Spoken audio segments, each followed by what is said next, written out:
ஹாய்ங்க, இன்னைக்கு சூப்பரான கோழிக்கோன் ரெசிபி எப்படி செய்கிறதுன்னு பார்த்துடலாமா? இதை பண்ணுறதுக்கு சிக்கனில் கரம் மசாலா, சீரகத்தூள், தனியாத்தூள், மிளகாத்தூள், இஞ்சி பூண்டு பேஸ்ட்டு, உப்பு, முட்டையோட வெள்ளைக்கரு, கடலை மாவு போட்டு பிசைஞ்சு சூடான எண்ணெயில் போட்டு பொரிச்செடுத்து பொடி பொடியாக கட் பண்ணி எடுத்துக்கணுங்க. சிக்கனை கட் பண்ண சொன்னால் என்னோட ஹஸ்பண்ட், மாண்புமிகு கோழி அவர்களே, இன்னைக்கு என்னை மன்னிச்சுக்கோங்க, உங்களை நான் கட் பண்ணிக்கிறேன் அப்படின்ற மாதிரியே கட் பண்ணிட்டு இருந்தாருங்க.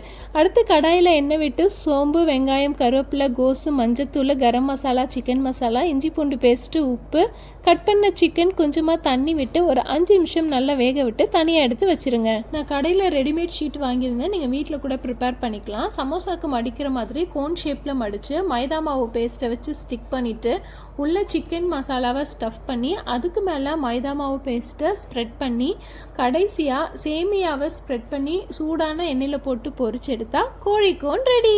இந்த கோன் ரெசிபி உங்களுக்கு பிடிச்சிருந்தா கமெண்ட்டில் சொல்லுங்கள். இந்த மாதிரி ரெசிபிஸ் பார்க்குறதுக்கு நம்மளோட பேஜை ஃபாலோ பண்ணிக்கோங்க.